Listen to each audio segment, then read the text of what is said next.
Hello बच्चों, कैसे हैं आप लोग। बच्चों, उम्मीद है आप लोग बहुत ही बढ़िया होंगे और आपकी पढ़ाई बहुत ही अच्छे तरीके से चल रहा होगा। बच्चों, जैसा कि आप जानते हैं, हम लोग पढ़ रहे हैं क्लास 10 मैथमेटिक्स चैप्टर नंबर 3 दो चर वाले रैखिक समीकरण, जिसमें से कुछ क्लासेस हमारी हो चुकी है। हम पिछली कक्षा में 3.2 के फर्स्ट क्वेश्चन को पूरी तरह से निपटा चुके हैं और आज हम लोग आगे जो है बाकी के प्रश्नों को आज हम लोग बहुत ही शानदार तरीके से सॉल्व करने वाले हैं। तो क्या आप रेडी हैं? क्या आप सीखने को तैयार हैं? तो चलिए स्टार्ट करते हैं आज का पहला क्वेश्चन बहुत ही अच्छे तरीके से। बच्चों, ये है आपका पहला क्वेश्चन आज के लिए। कल हम लोगों ने फर्स्ट क्वेश्चन को बहुत अच्छे से निपटाया है और आज हम लोग को पढ़ना है दूसरे नंबर क्वेश्चन को। यदि क्वेश्चन में आपके बोर्ड्स में इस तरह के क्वेश्चन आ जाए जिसमें ये हो कि दो समीकरण आपके सामने दे रखा हो, एक समीकरण है 2x प्लस 3y बराबर 11 और दूसरा है 2x माइनस 4y बराबर माइनस 24। इसको हल करना है और इसमें m का वह मान ज्ञात करना है जिसके लिए y बराबर mx प्लस 3 हो। अब ये कैसा क्वेश्चन है? देखो, ये क्वेश्चन आपको बहुत आसानी तरीके से बना लेना है। कैसे? देखिए, आपको m का एक वैल्यू निकालना है, तो m का वैल्यू निकालने के लिए बाकी के दो चर का होना बहुत जरूरी है, बिल्कुल जरूरी है। और इन दोनों क्वेश्चंस को हम जो है इन दोनों समीकरणों को हल करके x और y का मान निकाल सकते हैं। निकाल के इसमें हम लोग पुट कर देंगे। चलिए सॉल्व करते हैं इस क्वेश्चन को। हल कैसे करना है देखिए, सबसे पहले हम लोग क्या करेंगे, इसके लिए हम लोग क्या करेंगे, सबसे पहले हम लोग इन दोनों समीकरणों को हल करेंगे। हमारे सामने है 2x plus 3y equal to 11, तो x का मान प्रतिस्थापन विधि हम लोग लगाए तो x का मान क्या हो जाएगा 11 माइनस में 3y और डिवाइडेड बाई 2 समीकरण 1 मान लो।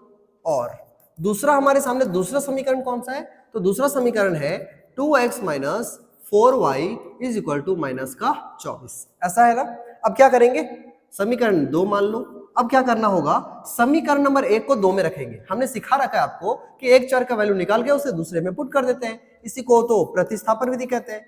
तो समीकरण नंबर 1 को 2 में रखने पर, 2 में, एक मिनट प्लीज, समीकरण नंबर 1 को 2 में रखने पर, तो जब हम 2 में रख देंगे तो क्या वैल्यू आएगा, 1 को पूरी तरह से इसमें डाल दो, x का जो मान है इसे पूरी तरह से यहां रख देंगे तो क्या हो जाएगा 2, और x के जगह पे हम क्या रखने वाले हैं 11 माइनस 3y डिवाइडेड बाई 2। इस x के जगह पे पूरा x का होल टर्म लिख देना है और इधर क्या है माइनस का 4y बराबर में माइनस का 24। I hope clear. अब क्या होगा, ये से ये कट गया। क्यों कट गया? क्योंकि ऊपर नीचे है, गुना में है तो कट ही जाएगा। अच्छा, और क्या होगा देखो, 11 माइनस, यहां लिखेंगे 11 माइनस 3y और माइनस में 4y is equal to minus का 24।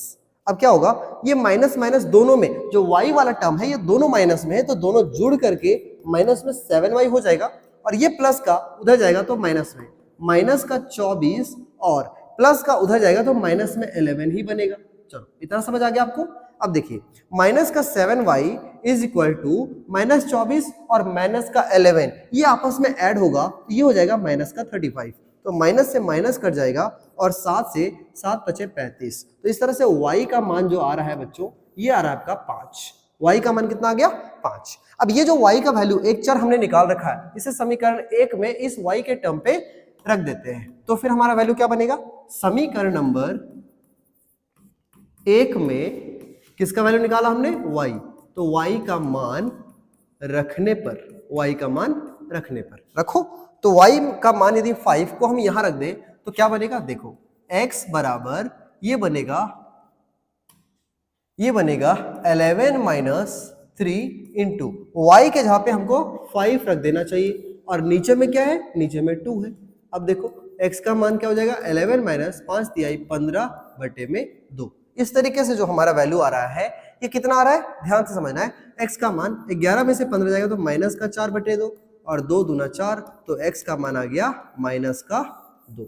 इस तरीके से बच्चों x भी हमने निकाला, y भी हमने निकाला। अब हमें ज्ञात करना क्या है, ये समझना है। अब हमें क्या ज्ञात करना है, देखिए अब हमें ज्ञात करना है y बराबर mx प्लस 3 है, तो m का वैल्यू क्या होगा जब x का मान माइनस का 2 और y का मान 5 पुट करना है। तो अब हमारे सामने एक इक्वेशन है, इस इक्वेशन को लिखो y equal to mx plus 3, mx plus 3। अब देखो y का मान हमने कितना निकाला है 5, तो y के सामने लिख दो 5 और यहां हो जाएगा m गुने x का मान कितना है -2 और प्लस में 3।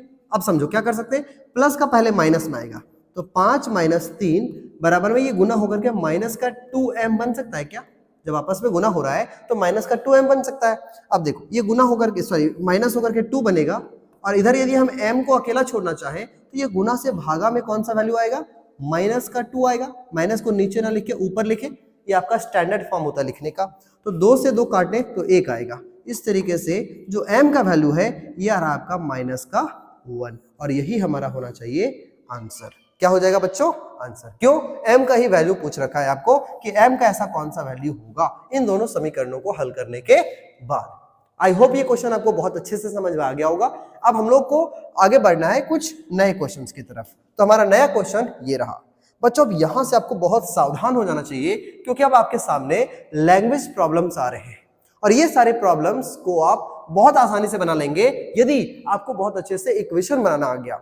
एक बार आप इक्वेशन बनाना सीख गए तो क्वेश्चन तो अब यूं इसको निपटा सकते हैं। तो चलिए सबसे पहले समझते हैं कि कैसे इक्वेशन बनेगा। देखो पहले ऐसे क्वेश्चंस को बहुत ध्यान से पढ़ना होता है। लिखा है दो संख्याओं का अंतर जो है ना ये 26 दे रखा है और एक संख्या दूसरी संख्या की 3 गुनी है, तो उन्हें ज्ञात करिए कि वो संख्या कौन कौन सी है। देखो तो यदि दो संख्याओं का अंतर 26 है तो दो संख्याएं हमें लेनी होंगी, माननी होंगी। चलो ले लेते हैं। माना, अच्छा चूंकि हम लोग पढ़ रहे हैं चैप्टर का नाम ही है दो चर वाले रैखिक समीकरण, तो हम दो अलग अलग चर लेंगे। देखिए माना पहली संख्या हम मान लेते हैं x और जो दूसरी संख्या है क्या है, जो दूसरी संख्या है इस दूसरी संख्या को हम मान लेंगे y। ऐसा हो गया। प्रश्न से, प्रश्न क्या बोला बच्चों? प्रश्न क्या बोला? प्रश्न बोला कि दोनों संख्याओं का अंतर है 26। कौन बड़ी कौन छोटी है मैटर नहीं कर रहा, बस दोनों का अंतर जो है वो 26 हमें दिखाना है। तो हम ऐसा लिख सकते हैं ये पहली संख्या है ये दूसरी संख्या है और दोनों का अंतर कर दे तो हमें 26 लाके दिखाना है। तो क्या ये इक्वेशन नहीं बन सकता? क्या आपको ये इक्वेशन नहीं समझ आया? देखो वापस समझते हैं। एक संख्या ये है दूसरी संख्या ये है, इन दोनों संख्याओं का जो अंतर है ये 26 आना चाहिए। तो इक्वेशन ये बनेगा बहुत आराम से। x का मान निकाल लेते हैं तो बनेगा 26 माइनस का जाएगा प्लस में तो प्लस y, ये हो जाएगा समीकरण नंबर 1। क्लियर हो गया यहां तक? चलो आगे बढ़ते हैं पुनः प्रश्न से। अब हमें दोबारा एक बात कहा गया है, दोबारा प्रश्न हमसे कुछ कहेगा तो हम लिखेंगे पुनः प्रश्न से। दोबारा क्वेश्चन पढ़िएगा। एक संख्या दूसरी संख्या की 3 गुनी है। तो पहली संख्या जब भी ऐसा क्वेश्चन हो बच्चों तो उसे हमेशा इस तरह से कंपेयर करने के लिए पहले दोनों को एक एक अलग अलग साइड में लिख लो। अब आपको बहुत ठंडे दिमाग से समझना है कि एक संख्या दूसरी संख्या की 3 गुनी है, एक संख्या दूसरी संख्या की 3 गुनी है, ये संख्या 3 गुनी है। तो मैंने आपको पहले भी समझा रखा है कि जब ये संख्या 3 गुनी है तो बराबर करने के लिए इक्वेशन बनाने के लिए इसमें 3 गुना करो। क्वेश्चन समझ आ रहा है कि एक संख्या दूसरी संख्या की 3 गुनी है तो बराबर करने के लिए उधर 3 गुना करेंगे। जैसे यदि ये 10 है ये 30 है, ये संख्या इस संख्या के 3 गुनी है तो बराबर करने के लिए उसमें 3 गुना करेंगे ना, जो 3 कम है 3 गुना नहीं है। उसी तरीके से हमने इसको भी समझा है। तो इसे हम मान लेंगे समीकरण नंबर 2। समीकरण 2 मान लेंगे। अच्छा दोनों तो एकदम मजेदार तरीके से बन रहा है। चलो समीकरण 1 को 2 में रख दो। समीकरण 1 को 2 में रखने पर तो क्या हो जाएगा? समीकरण 1 है x, तो x के जहां पे ये पूरा आ जाएगा तो बनेगा 26 plus y is equal to 3y। अब क्या करो, x को सॉरी ये जो चर वाला पद है उसे एक तरफ कर दो तो हो जाएगा 3y माइनस का y प्लस का उधर माइनस में और इधर बच जाएगा 26। कैसे सॉल्व करेंगे आगे? देखिए 3y में से 1y जाएगा तो बचेगा 2y और इस तरफ है हमारे पास 26, बीच में बराबर का साइन। तो y का मान क्या जाएगा? y से काट दो, 2 से 13 बार में कट जाएगा तो y का मान आता है 13। y का मान कितना आ गया? 13 आ गया। इस तरीके से y का मान हमने निकाला। अब क्या करेंगे? समीकरण नंबर 1 में 1 या 2 कहीं भी रख सकते हैं। y का मान रखने पर तो y का मान हम कहां रख देते हैं? समीकरण 1 में। तो समीकरण 1 में यदि हम रखते हैं, अच्छा 2 में रखेंगे तब भी दोनों सेम वैल्यू देगा, ये आप समझ पाएंगे अभी तुरंत। x बराबर क्या हो जाएगा? x बराबर 26 प्लस y है तो 26 प्लस y के जहाँ पे क्या रखना होगा, y के जहाँ पे हम 13 रख देते हैं, 13। तो x का मान कितना आ गया, इन दोनों को गुना कर देंगे, सॉरी जोड़ देंगे, तो x का मान आ जाएगा 39। बच्चों यदि आप समीकरण 2 से भी निकालना चाहेंगे ना, तो y के जहाँ पे यदि हम 13 रख दे तो 3 को 13 से गुना कर दो, 13×3 = 39, सेम वैल्यू देता है। चलो इस तरह से हमने x भी निकाला, y भी निकाला। अब हमने माना किसे था, पहली संख्या x दूसरी y, तो लास्ट में आपको ये लिख रहा है, इसीलिए पहली संख्या बराबर हमने x मान रखा था, और x का मान कितना है, x का मान है 39। दूसरी संख्या क्या होगा, दूसरी संख्या जिसे हमने माना था y, दूसरी संख्या को हमने क्या माना है, y माना है, ये क्या हो जाएगा 13। अब बच्चों एक बात समझो, जब आपके सामने आंसर आ जाता है तो आप इसकी पुष्टि कर लो कि सही है या नहीं। तो हमारा क्वेश्चन था कि दो संख्याओं का अंतर 26 होना चाहिए, क्या इन दोनों को घटाने पे 26 नहीं आ रहा, 9 में से 3 जाएगा तो 6, ये 3 में से 1 जाएगा तो 2, 26 आ रहा है। एक संख्या दूसरी की 3 गुनी नहीं है क्या, ये संख्या इस संख्या की 3 गुनी भी है, इसका मतलब क्वेश्चन के अनुसार हमारा आंसर बिल्कुल फिट बैठ रहा है और बिल्कुल सही है। आई होप बहुत अच्छे से ये क्वेश्चन को आप समझ गए होंगे और आप बहुत अच्छे से बना भी पाएंगे। चलिए अब बढ़ते हैं अगले क्वेश्चन की तरफ, एक और मजेदार क्वेश्चन की तरफ। देखो अब जो क्वेश्चन आपके सामने आ रहा है इसमें कुछ अंडरस्टैंडिंग आपके पास पहले होनी चाहिए कि संपूरक कोण क्या होता है ना। चलो एक बात समझ लेते हैं। आप जानते हैं कि यदि ऐसी कोई स्थिति बने जब दोनों बिल्कुल जुदा हो जाए ऐसे, तो इसके बीच में जो कोण बन रहा है बच्चों, ऐसे जो कोण बन रहा है आप समझ पा रहे होंगे कि ये कोण 180 डिग्री का है। मतलब यदि सुई का, मान लेते हैं आप घड़ी का सुई की एग्जांपल ले लो, तो यहां से इधर और यहां से उधर, एक इधर एक उधर, तो इन दोनों के बीच में कोण कितने का बन रहा है, 180 डिग्री का बन रहा है सर, बिल्कुल बन रहा है। चलो अब जानते हैं यदि एक ऐसे और एक ऐसे हो, एक खड़ा हुआ हो एक पड़ा हुआ हो, तब इसके बीच में 90 डिग्री बनता है। और यदि इस तरीके से है तो 180 बनेगा। ऑब्वियसली बात है कि यदि इस तरह से तो 90 और बिल्कुल फिर से फैला दे तो वो 180 हो जाता है। अब क्या सोचना है इसमें, समझना है एक कॉन्सेप्ट को। देखो यदि हम इसका 2 टुकड़े कर दें, कितने टुकड़े कर दें, 2 टुकड़े। यदि इस कोण के हम 2 टुकड़े कर दें तो, और यदि हम आपसे पूछे कि इधर बचा है 100 तो इधर कितना होगा बच्चों, ये बता दो, तो आप कहेंगे सर बहुत आसान है सर, इधर 80 बचेगा ना, क्योंकि पूरा मिला के 180 था। इधर वाला वैल्यू 100 बचा है तो इधर वाला वैल्यू 80 बचा होगा। बिल्कुल सही कहा आपने। अब हम यदि आपसे कहें कि 100 के लिए 80 जो है ना ये संपूरक है, मतलब उसको पूरा करने के लिए 80 की जरूरत है। 180 पूरा करने के लिए 100 को 80 की जरूरत है, इसीलिए 100 का संपूरक कोण 80 होगा और 80 का संपूरक कोण 100 होगा। मतलब जब दो कोण को आपस में मिला के 180 दे रहा हो तो समझिए वे एक दूसरे का संपूरक कोण होते हैं। क्या आपको ये कॉन्सेप्ट समझ आया, क्या आपको ये कॉन्सेप्ट समझ आया? बहुत अच्छे से आना चाहिए कि एक दूसरे का संपूरक तब होता है जब दोनों को मिला के 180 डिग्री आ रहा होता है। चलो क्लियर। अब देखो एक बात तो आपको समझ आ गया होगा कि दोनों एंगल को आपस में मिला के 180 होना ही चाहिए संपूरक कोण में, बिल्कुल होना चाहिए सर। अब कहता है ना कि दो संपूरक कोण में बड़ा कोण छोटे कोण का 18 डिग्री अधिक है। चलो समझते हैं। जब बड़े और छोटे की बात आ ही गई है, छोटे मियाँ और बड़े मियाँ की बात आ ही गई है, तो मान ही लेते हैं ना, माना बड़ा कोण बराबर x और छोटा कोण बराबर y। प्रश्न से देखो बच्चों, प्रश्न क्या कह रहा है कि ये दोनों कोण आपस में मिलकर संपूरक कोण बनाने वाले हैं। तो क्या आपके जहन में ये बात नहीं आ रही कि सर ये दोनों को यदि हम आपस में जोड़ दें ना तो 180 डिग्री बन ही जाना चाहिए सर? बिल्कुल बनेगा बच्चों, बिल्कुल बनेगा। आपने 100% सही सोचा कि यदि दोनों कोण को हम आपस में मिलाएंगे तो 180 डिग्री ही बनेगा। तो चलो एक चर का वैल्यू निकालो, 180 माइनस का y, समीकरण 1 तैयार।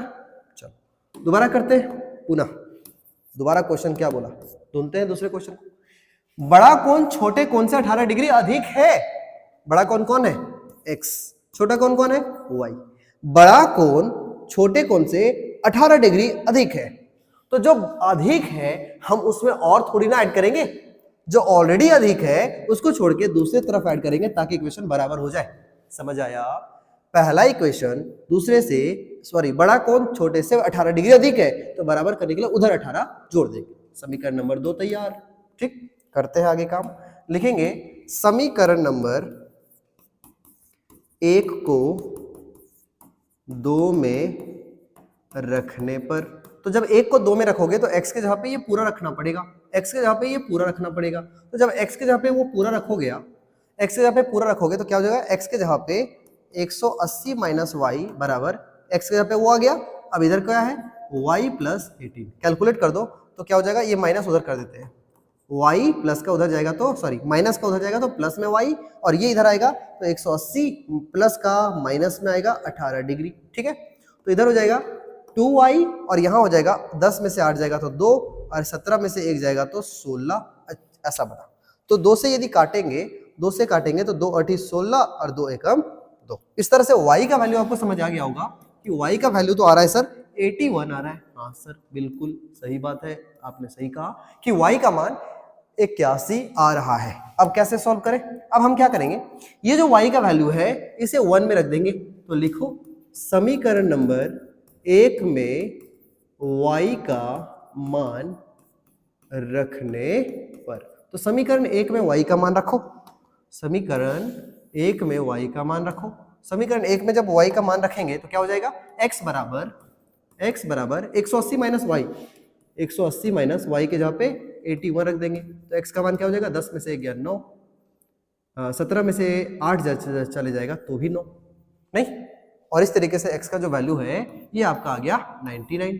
तो दोनों कौन कौन से कौन थे बच्चों, एक x एक y, मतलब ये बड़े कौन छोटे कौन, इसीलिए बड़ा कौन को हमने x माना है, x का मान आ गया 99। छोटे कौन या छोटा कौन, क्या लिखे, छोटा कौन बराबर y और y का मान हमने निकाला है 81। दोनों आंसर को बहुत अच्छे से देखो और समझो कि क्वेश्चन के अनुसार ये बिल्कुल सही है या नहीं। क्वेश्चन के अनुसार बड़ा कौन छोटे से 18 डिग्री अधिक है या नहीं, देखो देखो देखो देखो, क्या बड़ा कौन छोटे से 18 डिग्री अधिक है या नहीं, बड़ा कौन छोटे डिग्री से छोटे कौन से बड़ा है या नहीं, बिल्कुल है सर। चलो मतलब ये क्वेश्चन बिल्कुल सही है।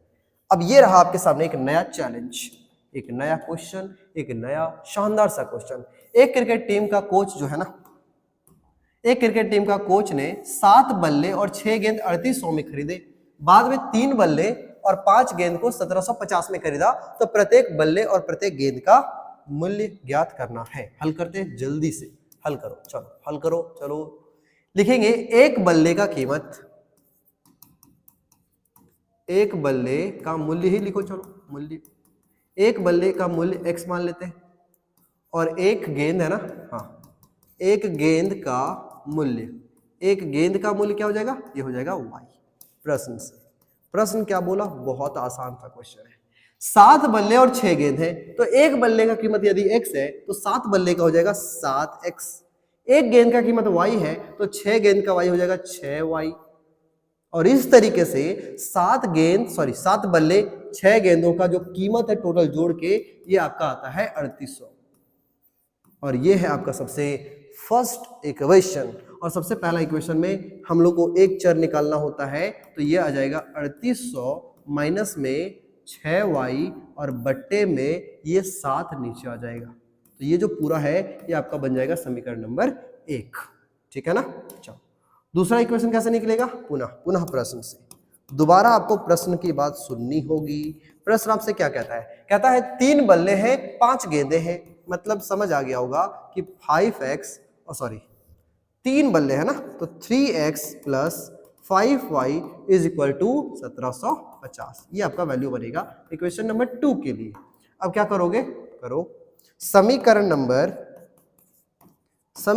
1 को 2 में रखने पर, अब तो आप सीख गए, अब तो आप क्वेश्चन बनाना सीख गए, मेन बात तो इक्वेशन बनाना था। तो x को हम यहां रख देंगे तो हो जाएगा 3 इंटू एक्स के जहां पे पूरा टर्म क्या 38/00 माइनस का 6y और डिवाइडेड बाई क्या 7 और प्लस में 5y इज इक्वल टू 1750। क्या हो सकता है, आप क्या कर सकते हैं, इसमें से कुछ कर सकते हैं क्या, बताओ कुछ कर सकते हैं क्या। देखो ना तो ये 7 इससे कट रहा है, नहीं कट रहा ना, और हम डायरेक्टली इसको उससे काट भी नहीं सकते, तो कुछ और तरीका अपनाते हैं। इसके नीचे 1 करो और एलसीएम ले लो ना, यही तो एक तरीका बचा है। अब क्या कर सकते हैं, इसको अंदर गुना कर दो, इसको अंदर गुना कर सकते हैं हम। तो जब हम इसको अंदर गुना करते हैं तो क्या बनेगा, वैल्यू थोड़ा सा बड़ा आएगा बच्चों, घबराना नहीं है, वैल्यू थोड़ा सा बड़ा आएगा, उसके लिए हमको स्पेस बना लेना चाहिए। तो स्पेस बना लेते हैं हम, थोड़ा सा छोटा कर देते हैं, आई होप आपको विजिबल होगा।